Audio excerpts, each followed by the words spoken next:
that I'm not alone, that I'm not the only person that's going through something like this, that where I came from, from 2nd Battalion, 1st Marines, there's another guy here that's going through the same thing. And it's just kind of like I dropped the weight off my shoulders, kind of.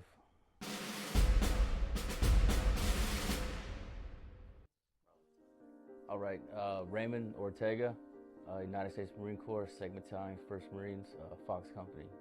I'm a 0331 infantry machine gunner. I joined in 2003, did the delayed entry program. I went to boot camp, graduated August 31st, went to SOI. I hit the fleet in December and then deployed in February 14th to Iraq of that year, 2003.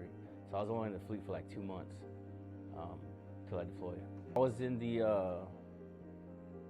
Vigilant Resolve in Fallujah in 2004. We had like no ROEs in combat. Everything was wide open.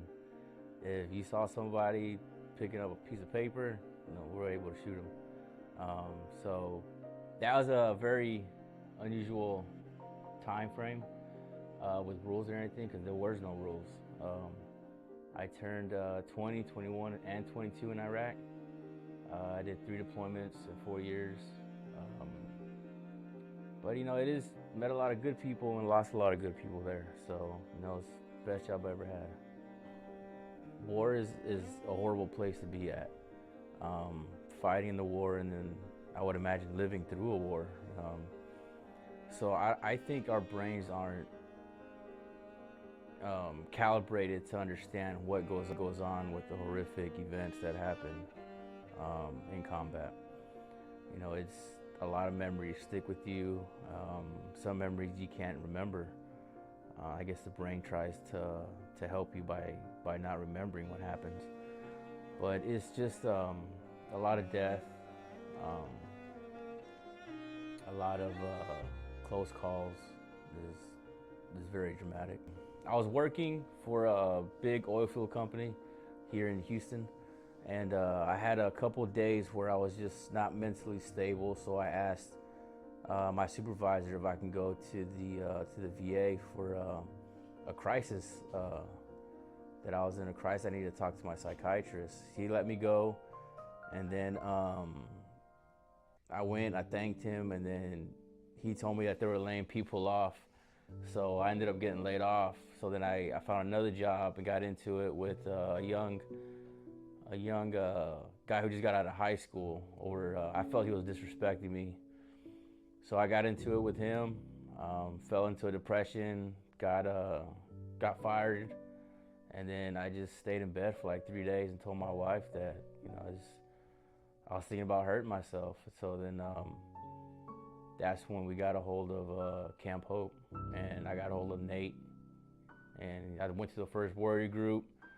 He told me about coming to camp, so we worked out some logistics with my wife about what we had to take care of, and that's how I got here December 19th of last year. Oh, I met, it was horrible. I couldn't imagine someone that I love telling me that they want to hurt themselves.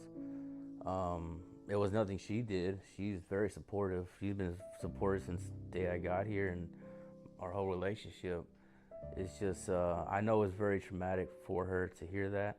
And then for me leaving, I was here 8 months because of the dates and the time frame. But she's been very supportive and very helpful. I'm very lucky to have her. I realized that I did take advantage of her compassion and her support before I got here. I don't know about surrendering. I don't like to use the term surrender to anything.